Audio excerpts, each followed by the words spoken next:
Hello students, welcome to life education web. आज हम भारतीय संविधान सभा की ऐतिहासिक पृष्ठभूमि के विषय में डिस्कस करेंगे। तो आइए शुरू करते हैं। भारत बहुत लंबे समय तक विदेशी ताकतों का गुलाम रहा था। भारत में बहुत सारी विदेशी ताकतें आई थी। इसी के तहत ब्रिटिश शासन भारत में सबसे लंबा रहा।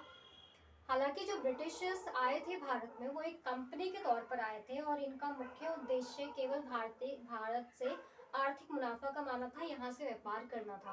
परंतु धीरे धीरे कर कर इन्होंने भारत में अपनी प्रशासनिक पैठ भी जमानी शुरू कर दी। और जब ब्रिटिशर्स भारत में आए थे तो एक कंपनी के रूप में भारत आए थे जिसका नाम था ईस्ट इंडिया कंपनी।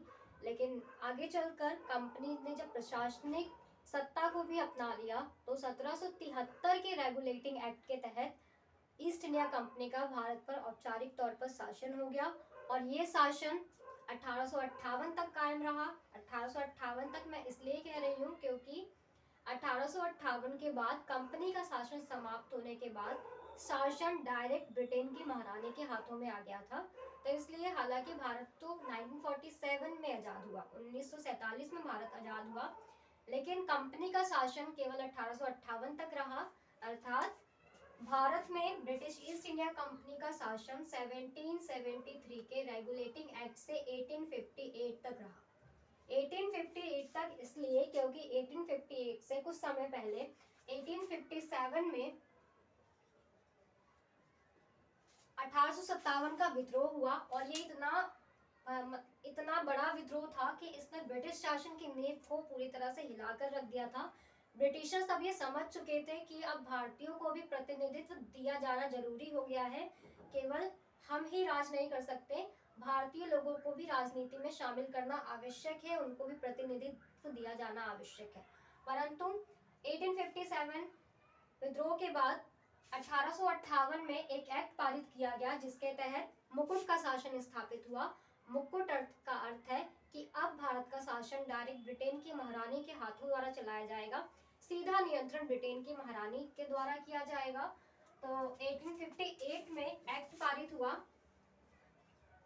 1850 एक्ट, जिसके तहत ईस्ट इंडिया कंपनी का शासन समाप्त हो गया डायरेक्ट तौर पर और मुकुट का शासन स्थापित हुआ।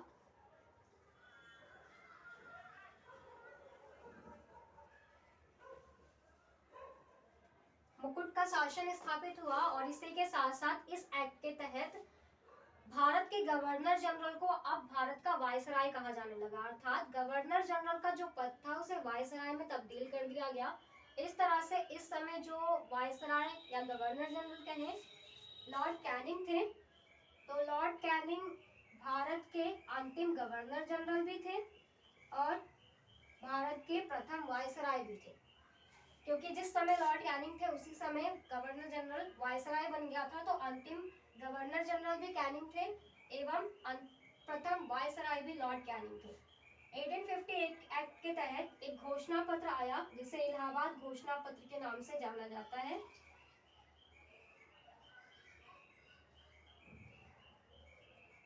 इस घोषणा पत्र में यही बात कही गई थी कि अब भारत का शासन ब्रिटेन की साम्राज्ञी द्वारा चलाया जाएगा और इसे पढ़ने का काम लॉर्ड कैनिंग ने किया था।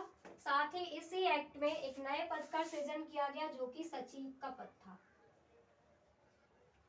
सचिव पद का सृजन किया गया और ये सचिव पद में भर्ती डायरेक्ट ब्रिटेन के हाउस ऑफ कॉमन से की जाती थी। अर्थात सचिव डायरेक्ट ब्रिटेन का प्रतिनिधित्व करता था भारत के अंदर। तो इस तरह से 1858 के एक्ट के बाद भी भारत में ब्रिटिशर्स का शासन जारी रहा और फिर आगे चलकर धीरे धीरे जब भारतीयों में ये चेतना आने लगी कि हमें खुद स्वयं अपना देश चलाना चाहिए, हमारे ही लोगों द्वारा देश का प्रशासन होना चाहिए, तो बहुत सारे आंदोलन हुए। असहयोग आंदोलन, सविनय अवज्ञा आंदोलन, भारत छोड़ो आंदोलन और अंततः फिर भारत को 15 अगस्त 1947 में आज़ादी मिली और इस तरह से भारत स्वतंत्र हुआ। इसके बाद आते हैं, अब भारत स्वतंत्र हो चुका था, भारत में एक संविधान सभा भी बन चुकी थी जिसका काम था संविधान का निर्माण करना। तो अब भारत के लिए एक संविधान बनाना बहुत ज्यादा जरूरी था क्योंकि अब भारत एक स्वतंत्र राज्य बन गया था। तो हम जब राज्य को चलाने के लिए किसी व्यवस्था को अपनाते हैं तो उसे ही हम राज व्यवस्था कह देते हैं।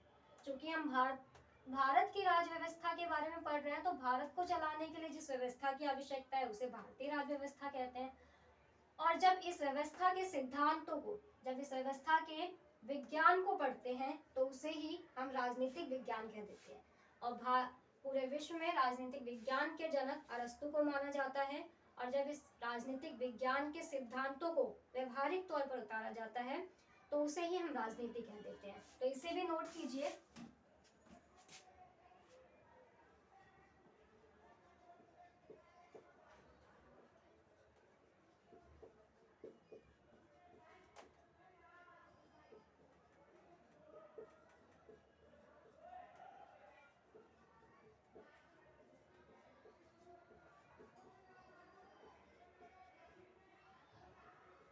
किसी राज्य को चलाने की व्यवस्था, और जब इस व्यवस्था के विज्ञान को पढ़ा जाता है तो उसे ही राजनीतिक विज्ञान कहा जाता है।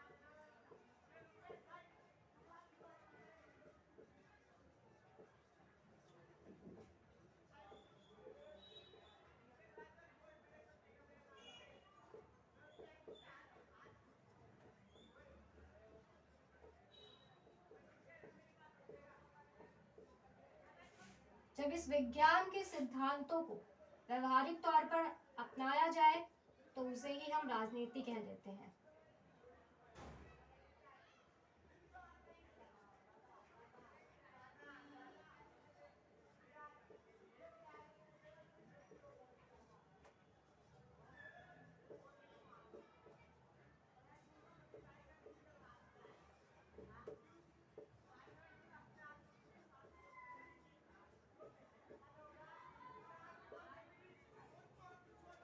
राजनीतिक विज्ञान का जनक अरस्तु को कहा जाता है।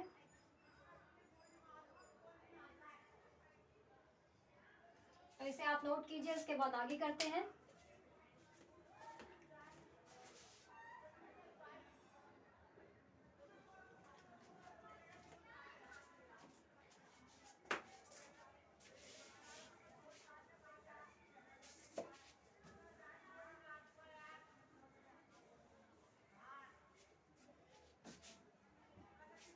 अब आते हैं संविधान पर।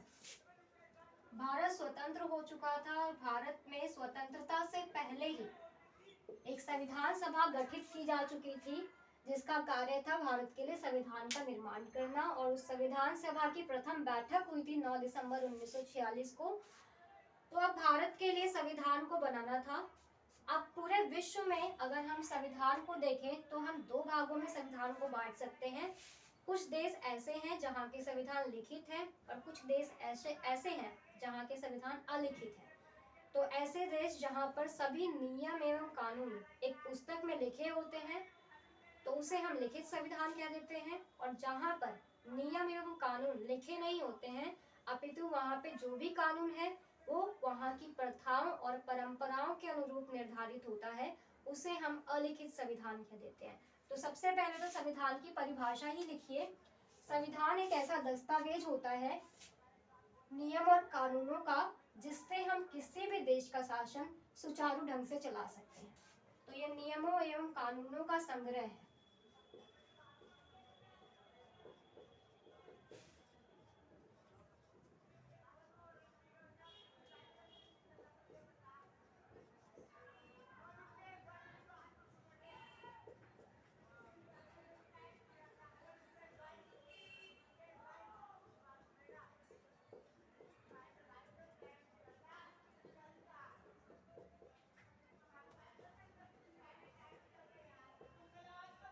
देश के शासन को सुचारू रूप से चलाया जा सकता है।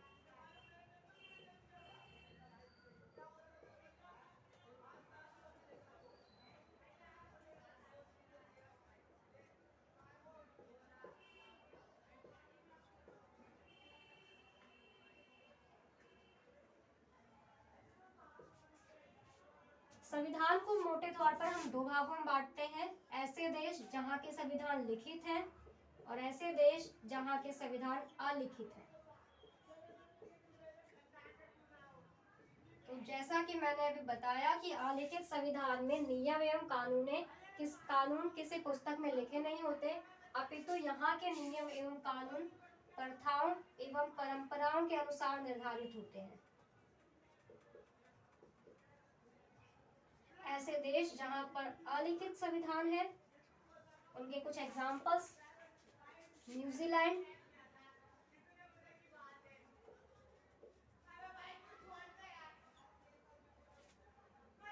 कनाडा, ब्रिटेन,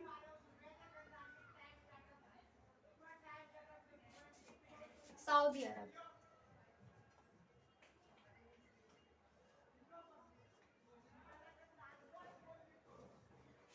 और ऐसा देश जहां पर लिखित संविधान है, उसमें सबसे बड़ा उदाहरण भारत का है, दूसरा अमेरिका। इसके अलावा कुछ तथ्य भी नोट कीजिए। पूरे विश्व में सबसे लंबा संविधान भारत का ही माना जाता है। सबसे छोटा संविधान अमेरिका का है, मात्र 7 अनुच्छेद है। सबसे नया संविधान नेपाल का है एवं सबसे पुराना संविधान अमेरिका का है। तो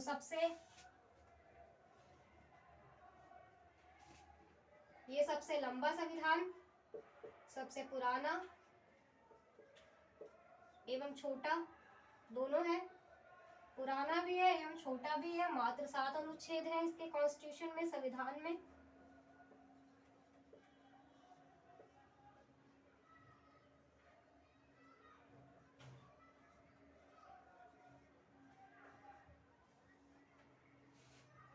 और नेपाल का संविधान सबसे नया है।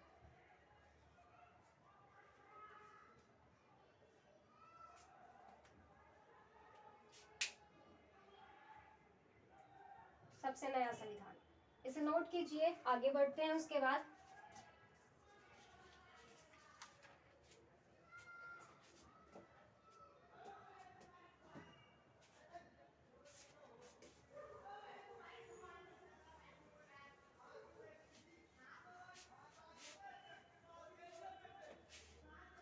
तो इस प्रकार से अब भारतीय संविधान का निर्माण करने का काम शुरू हो गया था।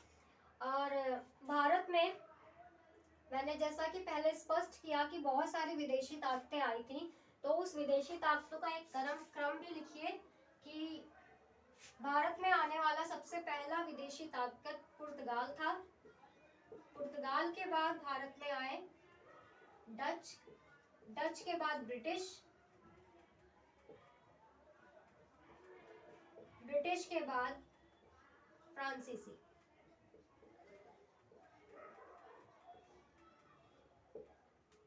फ्रांसीसी इसमें पुर्तगाली सबसे पहले आए थे भारत में, परंतु सबसे पहले गए सबसे अंत में गए, क्योंकि 1961 में इन्होंने गोवा को आजाद किया था। उसी के साथ ही भारत से पुर्तगाली शासन खत्म हो गया और फ्रांसीसी सबसे अंत में आए, लेकिन सबसे पहले गए।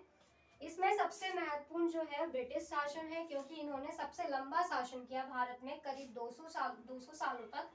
तो ब्रिटिशर्स भारत में किसी सरकार के रूप में या प्रशासनिक प्रतिनिधि के तौर पे नहीं आए थे, ये एक कंपनी के तौर पे आए थे जिसका नाम था ईस्ट इंडिया कंपनी। और ईस्ट इंडिया कंपनी को बनाया था, एक ग्रुप था मर्चेंट ऑफ एडवेंचर्स। ब्रिटेन में मर्चेंट ऑफ एडवेंचर्स करके एक ग्रुप था।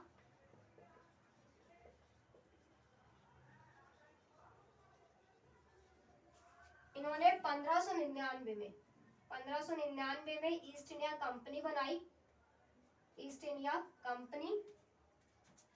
और 1600 में वहां की महारानी एलिजाबेथ प्रथम ने इस कंपनी को पूर्व के साथ व्यापार करने का, अर्थात भारत भी उसमें शामिल है, भारत के साथ व्यापार करने का एक 15 वर्षों का रॉयल चार्टर प्रदान किया। तो 1600 में रॉयल चार्टर प्रदान किया गया।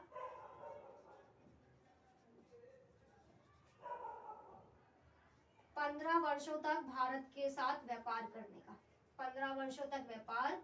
रानी थी एलिजाबेथ।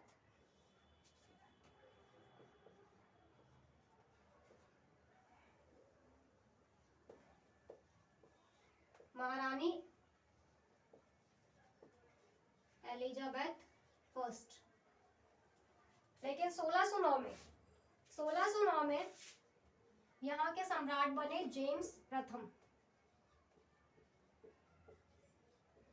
जेम्स प्रथम सब जब यहाँ के सम्राट बने तो इन्होंने इस रॉयल चार्टर को अनिश्चित काल के लिए बढ़ा दिया। रॉयल चार्टर को अनिश्चित काल के लिए बढ़ा दिया।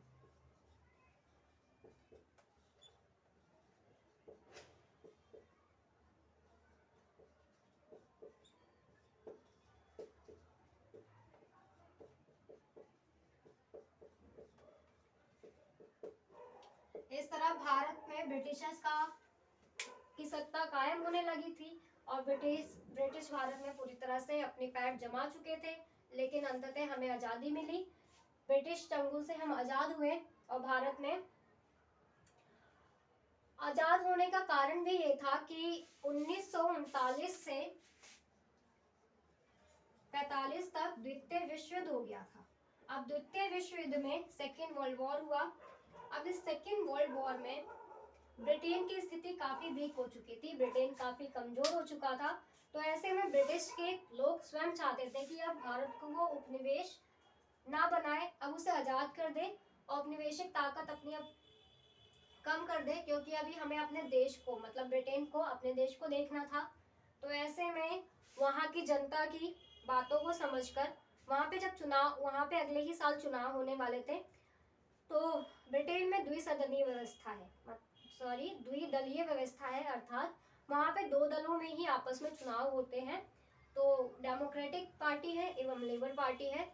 लेबर पार्टी ने अपना चुनावी मुद्दा ये रखा कि अगर लेबर पार्टी सरकार जीतेगी तो भारत को आजाद कर दिया जाएगा।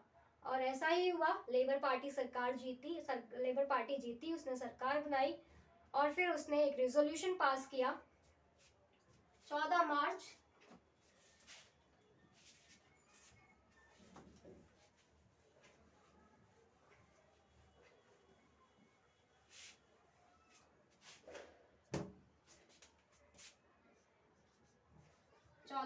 1946 में ब्रिटेन की हाउस ऑफ कॉमन्स में एक बैठक की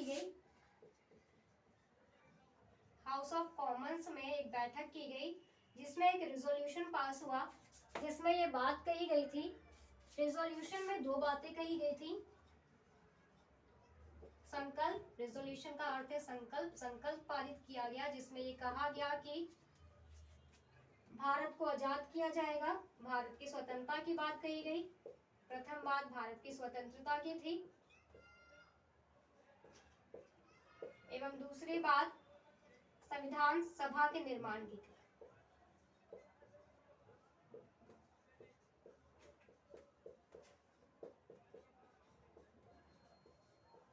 अब इन्हीं उद्देश्यों की पूर्ति के लिए एटली ने, लेबर पार्टी के प्रमुख नेता थे, प्रधानमंत्री जो उस समय बने थे वो क्लेमेंट एटली थे। क्लेमेंट एटली पीएम बने थे। अब इन्होंने ये रेजोल्यूशन पास किया और इसी रेजोल्यूशन के उद्देश्यों को पूरा करने के लिए अपने कैबिनेट मंत्रिमंडल में से 3 सदस्यों का एक मंडल भारत भेजा। चूंकि ये कैबिनेट मंत्री थे, इसलिए जब ये भारत आए तो इसे ही नाम दिया गया कैबिनेट मिशन। इसे क्या नाम दिया गया? कैबिनेट मिशन नाम दिया गया। तो अब कैबिनेट मिशन के विषय में चर्चा करते हैं हम।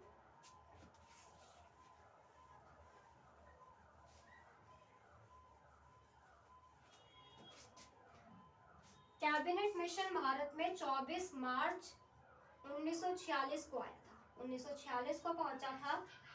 और इस मिशन में, कैबिनेट मिशन में 3 सदस्य थे।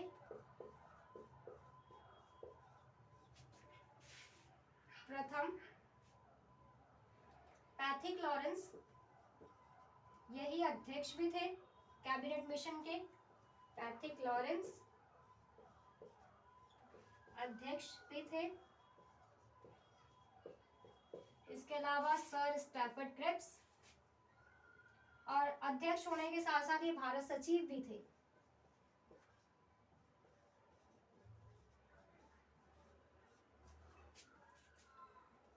अलेक्जेंडर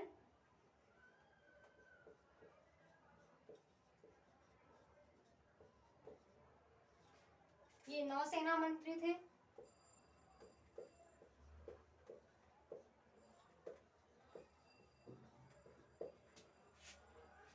अगले स्टैफर्ड क्रिप्स,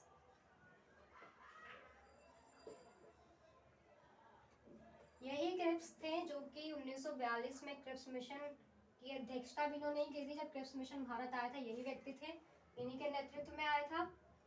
ये व्यापार एवं वाणिज्य मंत्री थे।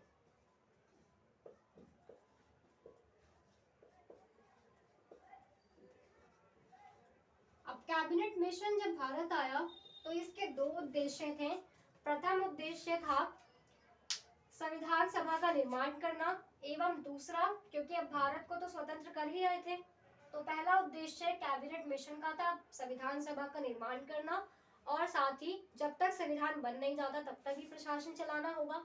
तो तब तक के प्रशासन को चलाने के लिए एक अंतरिम सरकार का गठन किया जाएगा। अंतरिम सरकार क्या होती है कि जब तक औपचारिक तौर पर चुनाव नहीं हो जाते, औपचारिक सरकार का निर्माण नहीं हो जाता, तब तक के लिए शासन व्यवस्था को जिस सरकार द्वारा देखा जाएगा उस पर्टिकुलर टाइम पीरियड के लिए, तो उसे ही हम अंतरिम सरकार कहते हैं। तो कैबिनेट मिशन का दो उद्देश्य थे। कैबिनेट मिशन के दो उद्देश्य थे। पहला, संविधान सभा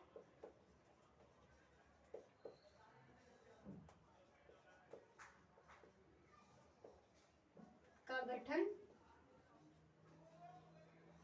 दूसरा अंतरिम सरकार।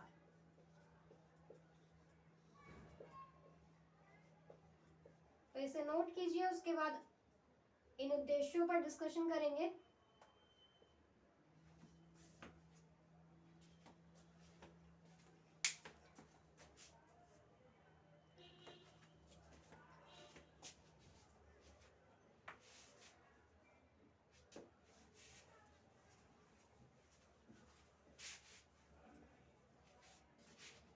कैबिनेट मिशन का प्रथम उद्देश्य संविधान सभा था। तो ऐसा नहीं था कि भारत में कभी संविधान सभा की मांग नहीं हुई थी। भारत में बहुत पहले से ही संविधान सभा की मांग होती आ रही थी, और ये कहते हुए होती आ रही थी कि संविधान सभा का निर्माण होना चाहिए ताकि एक संविधान बने और शासन सही ढंग से चलाया जाए। तो संविधान सभा की प्रथम बार मांग की थी 1895 में बाल गंगाधर तिलक ने अपनी पत्रिका स्वराज में, परंतु ये अनौपचारिक तौर पर की गई मांग थी। उसके बाद भी आगे संविधान की मांग जारी रही। 1922 में मोतीलाल नेहरू ने मांग की। 1922 में महात्मा गांधी ने मांग की थी, और उनका ये भी कहना था कि जो संविधान सभा निर्मित की जाएगी उसमें केवल सदस्य भारतीय ही होने चाहिए। इसलिए भारतीय होने चाहिए क्योंकि वो संविधान भारतीयों के लिए ही बनाया जाना है। और ये सिंपल सा लॉजिक है कि अगर हमें किसी के लिए कोई चीज बनानी है तो उन्हें या फिर उनके प्रतिनिधियों को उस संदर्भ में बातचीत के लिए शामिल किया जाना ही चाहिए, क्योंकि जिसके लिए बनाना है वो वही अपनी बातों को रख सकता है कि उन्हें क्यों वो चाहिए या क्या क्या उसके अंदर चीजें होनी चाहिए, बजाय कि ना वो पर्सन जो उनके बारे में कुछ जानता ही नहीं है। तो 1900 सबसे पहली मांग, संविधान सभा की मांग। प्रथम बार मांग की थी 1895 में बाल गंगाधर तिलक ने।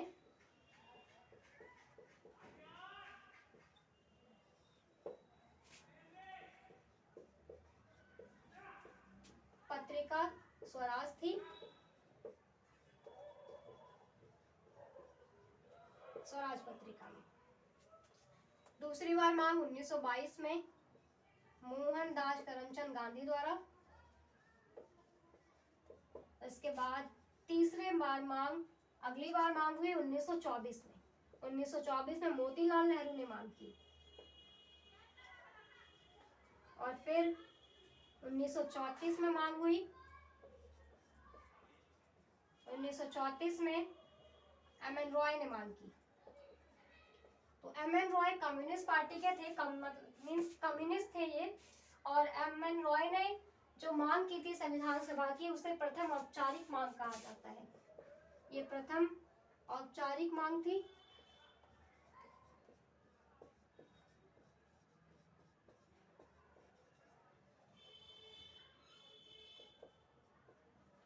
और ये प्रथम अनौपचारिक मांग थी।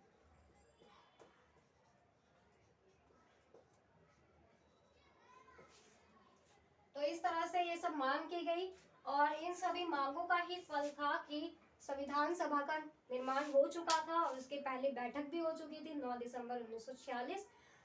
तो संविधान सभा के बाद अगला उद्देश्य जो था कैबिनेट मिशन का अंतरिम सरकार का गठन।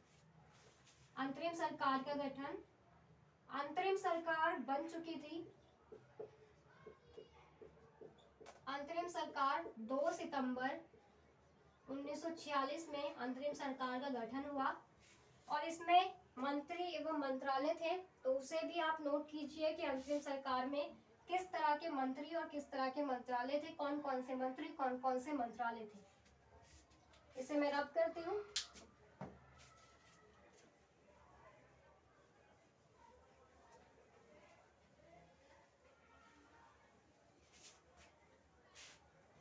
अंतरिम सरकार में मंत्री एवं मंत्रालय।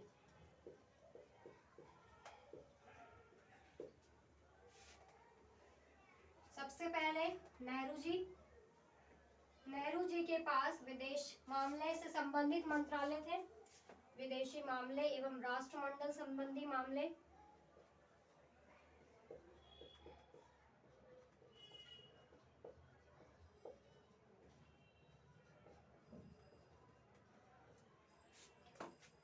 सरदार वल्लभ भाई पटेल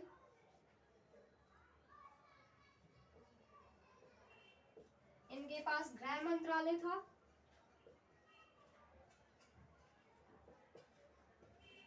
एवं सूचना एवं प्रसारण मंत्रालय भी था।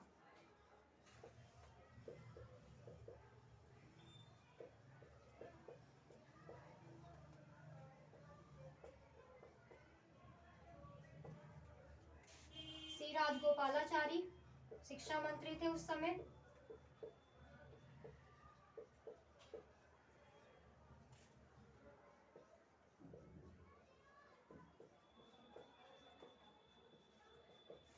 शिक्षा मंत्री थे सॉरी बलदेव सिंह उस समय रक्षा मंत्री।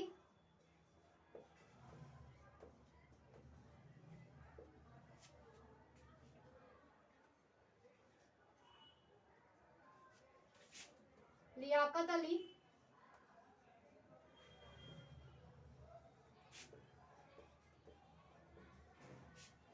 वित्त मंत्री।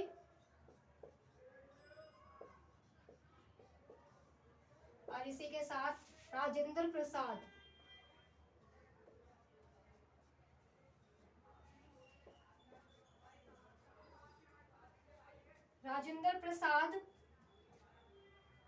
खाद्य एवं प्रसंस्करण मंत्री।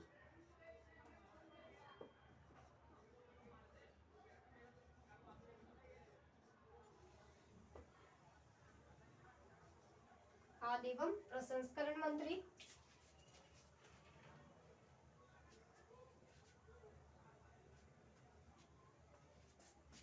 आसफ अली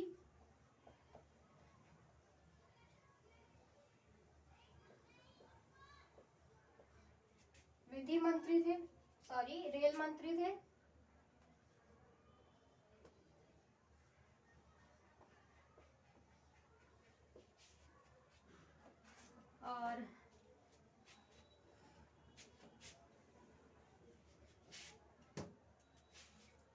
और भी लिखिए जोगेंद्र नाथ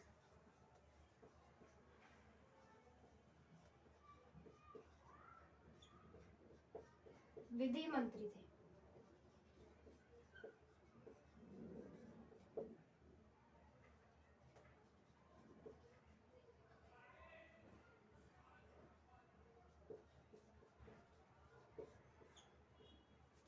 विधि मंत्री थे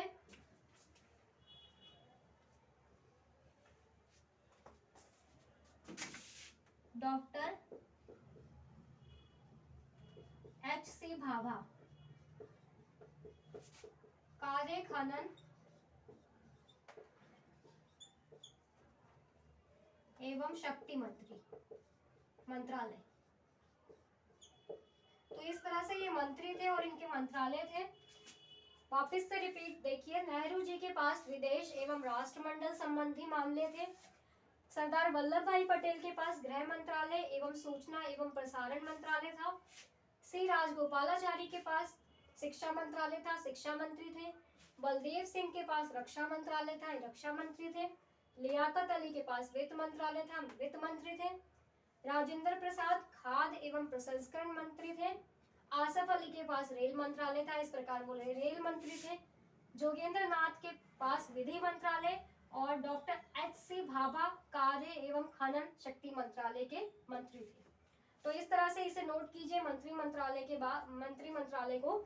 उसके बाद हम संविधान सभा की कुछ इंपॉर्टेंट तथ्यों को जानेंगे।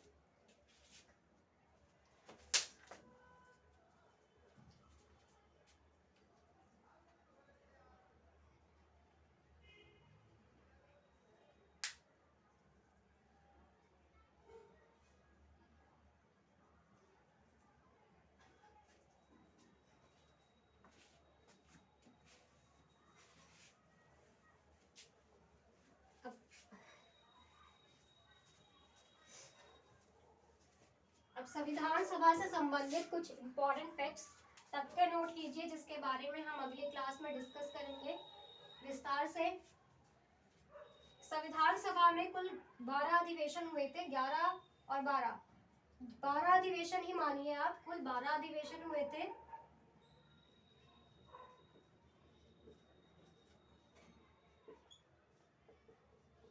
अधिवेशन कुल 12 थे। संपूर्ण रूप से बहस 114 दिन हुई थी, 114 दिन। वाचन 3 थे, 3 वाचन हुए थे। प्रथम बैठक 9 दिसंबर 1946 को हुई। अंतिम बैठक, संविधान सभा की अंतिम बैठक 24 जनवरी 1950 को हुई थी और इसी दिन राष्ट्रगीत एवं राष्ट्रगान को भी अपनाया गया और इसके साथ साथ राष्ट्रपति की भी नियुक्ति की गई थी और भारत के प्रथम राष्ट्रपति डॉक्टर राजेंद्र प्रसाद बने थे। संविधान सभा के स्थायी अध्यक्ष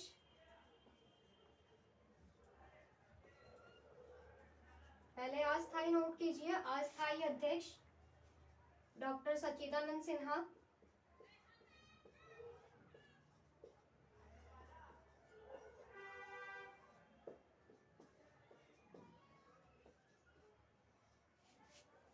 स्थायी अध्यक्ष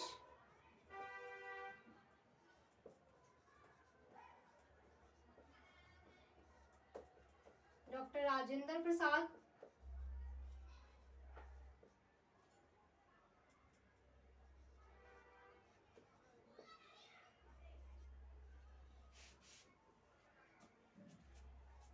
कुल खर्च आया था, कुल व्यय हुआ था संविधान को बनने में 63,76,729 रुपए। 63,76,729 रुपए का खर्च आया था। तो इस तरह से ये कुछ इंपॉर्टेंट तथ्य है जिसे नोट कीजिए। अगले वीडियो में हम अगले क्लास में हम संविधान सभा की आगे की बातों को डिस्कस करेंगे। संविधान सभा में ये सब तथ्यों को विस्तार से डिस्कस करेंगे। संविधान सभा की बैठकों के विषय में डिस्कस करेंगे कि कौन सी बैठकें कब हुई। धन्यवाद।